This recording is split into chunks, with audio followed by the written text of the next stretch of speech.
Good morning, everyone, and thank you for being here today.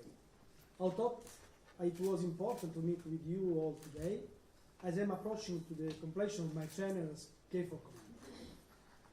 It has been an extremely challenging year for us at the helm of NATO's largest and longest mission. KFOR 27 has operated in a context of permanent crisis management where multiple events have challenged the stability in Kosovo and across Western Balkan region. These crises have required enormous military and diplomatic efforts to re-establish a calmer and more balanced situation. The situation has become more complex to manage due to a series of intervened factors, notably mistrust between the parties, long-standing and unresolved issues, toxic rhetoric, and partisan narratives. Throughout this year, hard work and huge efforts were undertaken, and we faced many difficulties.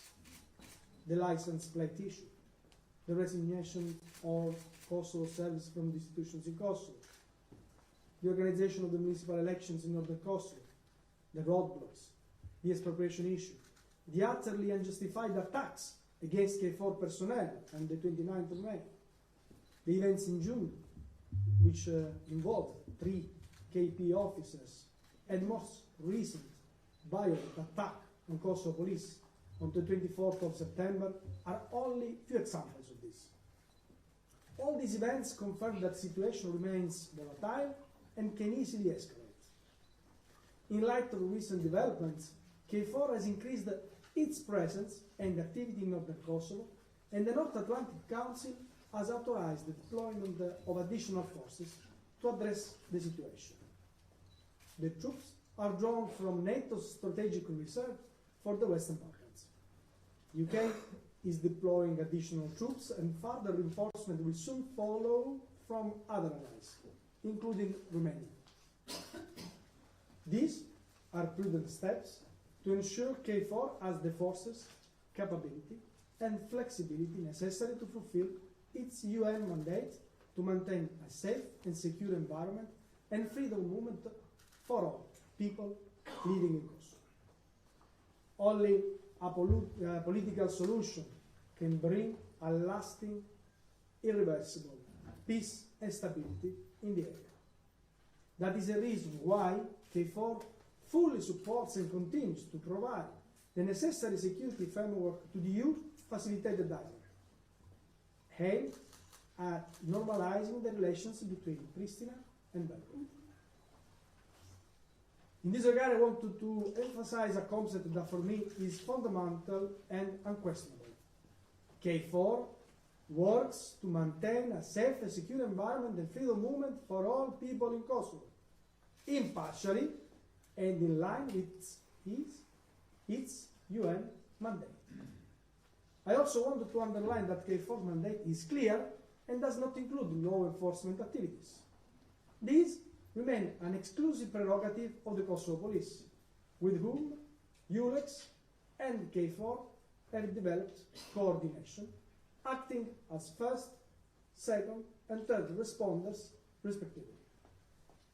In this context, only a constructive approach by all parties, refraining from inflammatory and counterproductive rhetoric, can help create the necessary conditions for lasting security in Kosovo and across the region, for the benefit of all communities and future generations. You can rest assured that KFOR will continue to play its part in supporting peace and stability in Kosovo and the wider region. Thank you for your attention.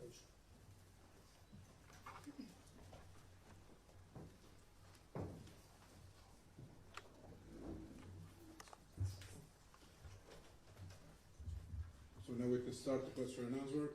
The first will be Reuters.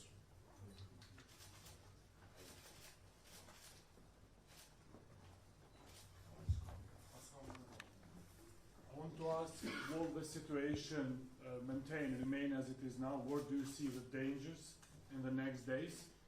And what KFOR has done in order to prevent or to know who is putting your logo in the cars.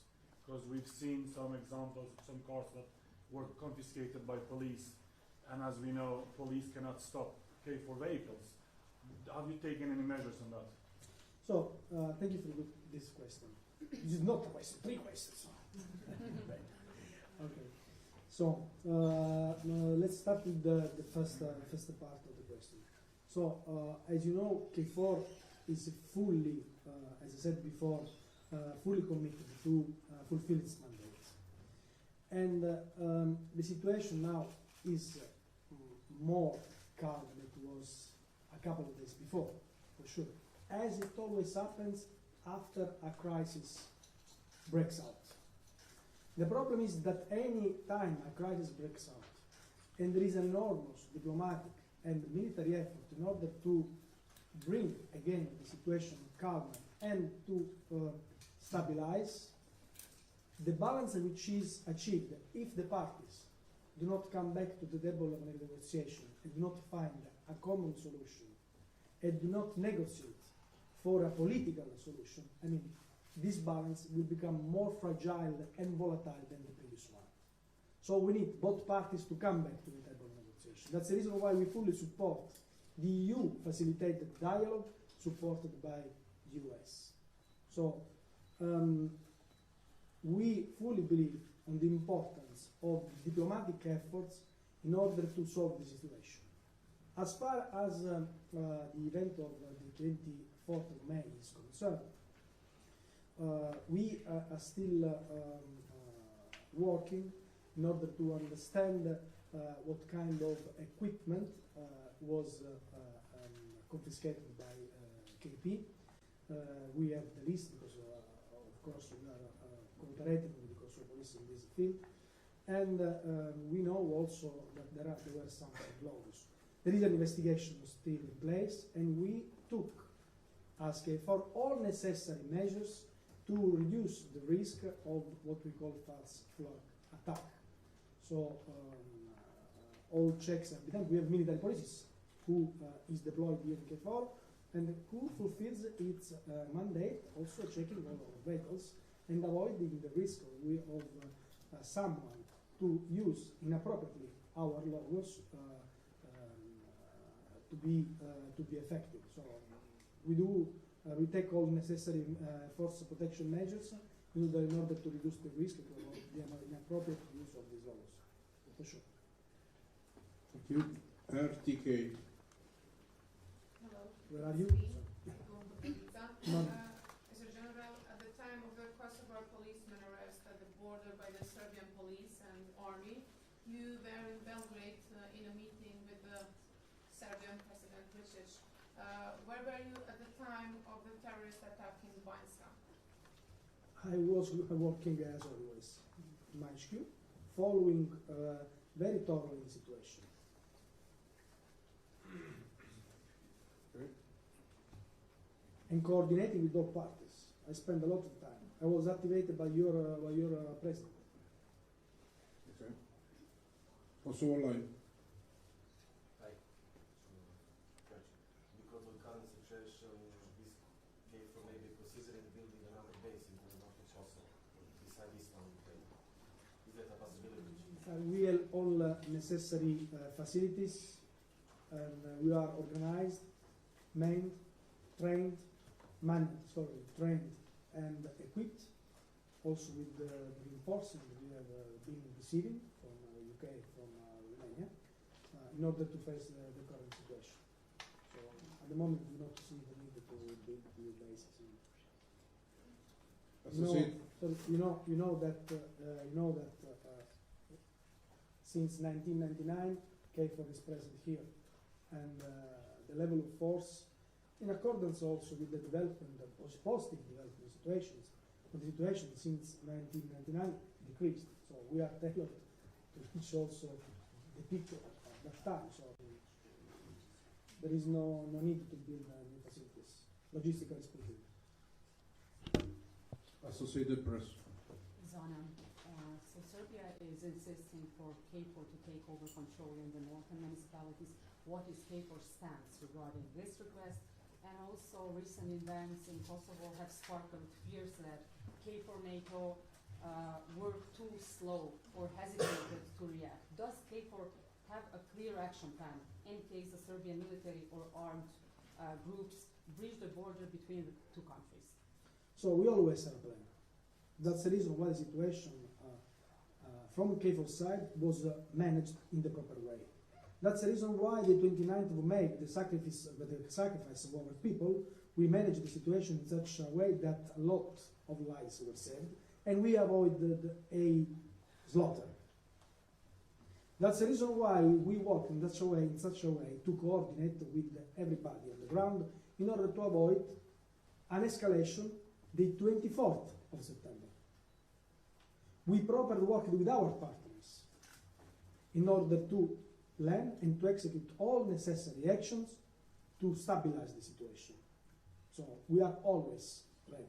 As far as the situation in the north is concerned and the request for the other parties, I mean, we work to fulfill our mandate.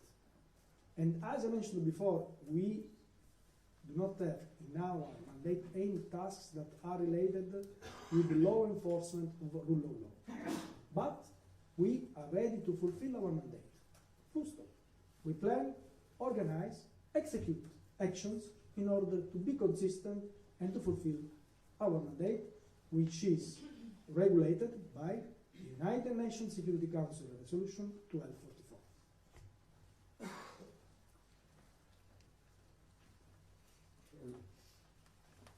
From Kosovo. Yes. What should be the reaction of KFOR if an attack is repeated, and should the Kosovo security force also intervene? So, coming back to the previous question and answering to your question, KFOR has never been late in intervening here.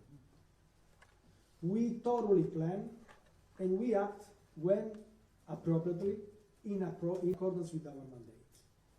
So we have a different concept of being on time or being late because our intervention is professionally evaluated while you have your point of view as a journalist. So let us do our job. The second point, as far as KSF is concerned, we consider KSF mandate as it is foreseen by the original mandate, and our intervention is in full support of KSF in what is the original mandate, which means search and rescue, EOD disposal, and disaster relief, and all the tasks related with the civilian protection issues. And so as far as this intervention is concerned, we fully support the KSF, also considering what is the agreement between NATO and the institutions in Kosovo, which is based on the letter which was sent to our Secretary General in 2013. Okay.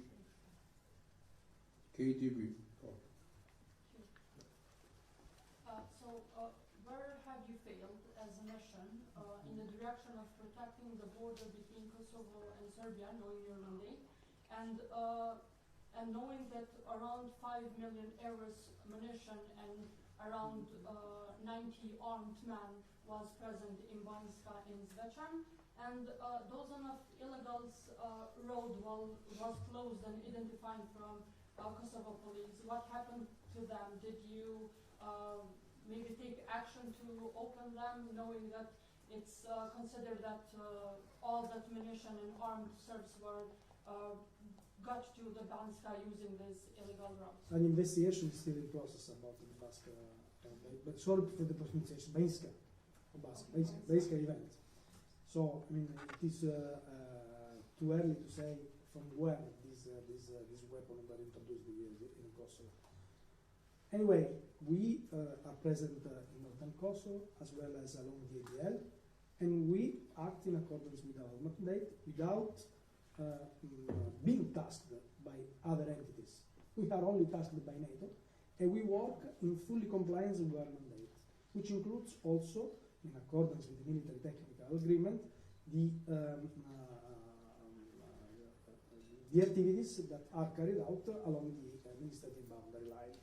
So there is a military technical agreement which clearly identifies who has to do what. There are also technical and procedural activities that we carry out, and of course we do our best in order to carry out these activities along the ABL. Of course, terrain here, you know better than me because you are living here in Kosovo. Terrain is complex. It's not so easy. It's not so easy to control all terrain and all the administrative boundary line. But anyway, we do our best. You have to also to understand that we control the administrative boundary line on this side, while the Serbian armed forces control the administrative boundary line on this side. So there is a double control of it, and there are multiple roads, illegal roads that could be used. It is not so easy, but we put I-Star assets, our forces there to control it. So we do our best to accomplish this issue. Thank you. Economia online. So thank you. As you stated, there has been an increased presence of the troops of KFOR in the north. I wanted to know what their duties will be, only guiding the border, or in a way even replacing the duties of Kosovo police? Sorry, replacing? The duties of Kosovo police. So, military activities cannot be driven by timeline or by something which is not related to the development of the situation. We professionally assess the situation, and we plan, organize, and execute our activities in accordance with the current situation. Deploying mobile, static assets, employing our I-Star assets in accordance with what we need to first understand, what we need to do to stabilize the situation and to provide safety, security, and freedom of movement. And as far as the Kosovo police is concerned, I mentioned before that law enforcement and rule of law is not in our mandate. In this case, there is a very clear layer of responsibilities as first, second, and third responder. And in this case, we are the third responder. Thank you. Plain TV. You said that during the attack on Kosovo, you were communicating with the commander of Serbian army. What was their connection with the attackers? So I was in contact not only with General Angelo Michele Ristuccia, all those who were concerned that day. I was in contact with your president. I was in contact with ULEX head of mission. I was in contact with General Mojsilovic, with the ambassadors, with everybody, with also I'm not speak Serbian, but with someone who speaks Serbian was in contact with Archbishop Theodosi. So I was in contact with everybody who was concerned in order to coordinate in the best way all action necessaries at my level and with my duty as third responder, ready to intervene if the situation had required, and in close contact with everybody in order to. Our concern was first to avoid the situation to escalate, and second, to avoid civilian casualties. You know that there were also 40 pilgrims who were hosted by the abbot of the monastery, and as far as Safchod is concerned, our concern was to avoid this kind of escalation, for sure.